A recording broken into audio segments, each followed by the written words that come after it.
Salvete. This is lesson 2 of unit 1. Lesson 2 is about prokaryotes and eukaryotes.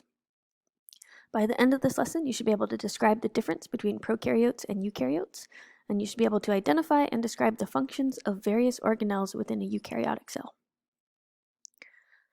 So take a moment to examine these two diagrams. Think about what's similar and what's different. Cell A is a prokaryote, and cell B is a eukaryote. So let's zoom in on prokaryotes. So prokaryotes were the first organisms to evolve on Earth, and they can live almost anywhere.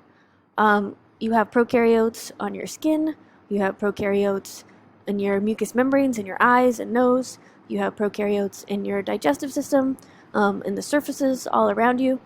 These things are everywhere. They have simple structures without compartments. So their structures that they have are not bound by membranes.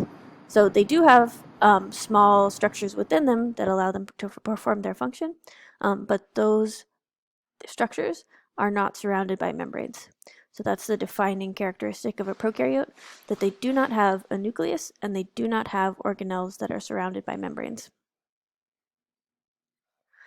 Prokaryotes have a cell wall, which is yellow in this picture, and they have a cell membrane, which is red here. The cell wall has the role of protecting the cell, maintaining its shape, and if this cell were to swell up from taking on water, the cell wall is going to keep it from bursting because it's rigid and it maintains the shape. And the cell membrane controls what goes in and out of the cell. The reason that we care that the cell membrane is made of this molecule called peptidoglycan, peptidoglycan is made of sugars and amino acids, and it forms this sort of rigid mesh.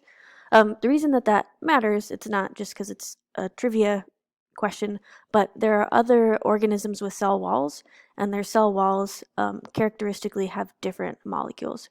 So, for example, fungi have cell walls made of chitin, plants have cell walls made of cellulose. So we need to distinguish the cell walls of prokaryotes from the cell walls of organisms that are not prokaryotes. The nucleoid of a prokaryote is a region that contains the genetic material, so the DNA. Of course, like any living organism, prokaryotes have DNA, they have their genetic material, but it's not surrounded by a membrane, meaning it's not a true nucleus. So we don't call it the nucleus because it's not surrounded by a membrane, we call it the nucleoid, which is a region where the DNA is found. They have ribosomes, which are the site of protein synthesis. So as we learn more and more about biology, you will start to learn that proteins do almost everything that's important inside a cell or inside a living organism. So it's very important to have these structures that can create these proteins to do all the functions of the cell or the organism. The ribosomes that are found in prokaryotes are different than the ribosomes that are found in eukaryotes. And the main difference is the size. You don't really have to know what 70S means. It has to do with when we spin these things in a centrifuge, how far they're propelled by the force of that spinning. So you don't need to know that. Just know that 70S is smaller than 80S. So prokaryotes have 70S ribosomes. Those ribosomes are smaller than eukaryotic ribosomes, which are 80S.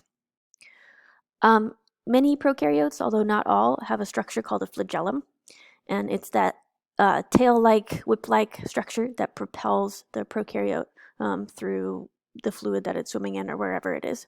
If you think about like a cartoon sperm with the little tails, that's a flagellum too. It's a little bit different in structure than a prokaryotic flagellum, but it's the same principle. It's this kind of whip that can beat and propel the organism through its environment.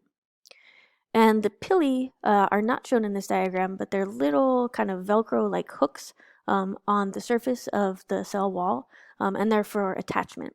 So if you're a prokaryote that's growing in a stream on a slippery rock, maybe you use your pili to hang on to that rock so you don't get washed away. If you're a prokaryote that's infecting another organism, like maybe you have a sickness that's caused by a prokaryote, maybe you have strep throat. I don't know if those bacteria actually have pili, but the bacteria and other prokaryotes that infect other organisms might use those pili as little hooks to hang on to the cells that they're infecting. Prokaryotes reproduce through the process of binary fission, and it's a form of asexual reproduction and cell division. So you can see that this prokaryote here, it replicated its DNA, so it made 2 copies of its DNA, it grew larger, and then it split in half, and that's called binary fission, right? Binary for 2, fission for splitting in half. And these 2 daughter cells are going to be genetically identical to the original cell. This is just showing you how sexual reproduction results in a very rapid increase in the number of organisms. So this is a time-lapse video, it's sped up. These are E. coli bacteria. Most strains of E. coli are harmless. Some of them can make you sick, but most do not. The point that we're trying to make here is that from just a few organisms, every generation doubles the number of organisms. So binary fission, asexual reproduction is a very efficient way of getting lots more organisms. In biology, there are a lot of new terms to learn, and it can help us to remember these terms if we know something about prefixes and suffixes, Latin and Greek roots, and if we can kind of decode these words. So the thing that's in the middle here, karyo, comes from the Greek karyon, which means like kernel, like a corn kernel or a popcorn kernel. And we're not talking about a corn kernel or a popcorn kernel. The kernel that we're talking about is the nucleus itself. So here, pro is not a professional nucleus. It actually means before. So prokaryote is before the nucleus. Remember I said these were some of the earliest organisms on Earth, and they actually evolved before the evolution of the nucleus. So they're before the nucleus, prokaryote. U here, U means true. So eukaryote is true nucleus. So eukaryotes have nuclei and membrane-bound organelles. As I said, these have specialized structures that are compartmentalized within membranes. So they are membrane-bound organelles. You have organs like your kidneys, heart, lungs, etc. The structures within individual cells are called organelles. Eukaryotes are more complicated. You probably noticed that in the initial image. They have more structures, and the structures that they have are surrounded by membranes. Okay, so in your notes, you are going to fill in a functions chart, and you are also going to either draw your own or label the images that I've provided you of 3 things. So 2 eukaryotic cells. We've got an animal cell right here, a plant cell right here. Animals and plants are eukaryotes. And we also have this sort of representative generalized prokaryote. So in your notes, you have 3 boxes. One is for the labeled diagram of the animal cell, which is a eukaryote. Another is for the labeled diagram of the plant cell, which is another eukaryote. And the last is for the labeled diagram of this prokaryote. I put the JPEGs, and I also put Google Drawing and Jamboard files. You can use any platform that you want to label these drawings. If you have a printer and you want to print them and then physically label them, that's fine. If you want to hand draw them and then label those drawings, that's fine. Any way that you can faithfully represent these cells and clearly label them is fine. It just needs to end up in that document that you're going to submit as your assignment. The other thing in that document is a functions table for the different organelles. You can get that information from your textbook, and I'm also going to attach a supplementary video. You can also just use the internet in general, as long as you're looking at reputable sites.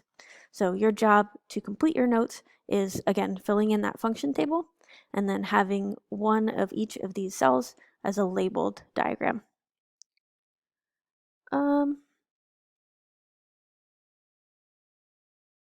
Okay, this is what I just said. This is what's due Tuesday, September 29th. Our next A day is Wednesday, so this should make sense to you. And this is what must be included in this assignment.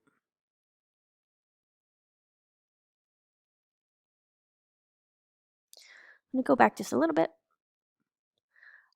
To highlight the eukaryotic structures and functions of an animal cell.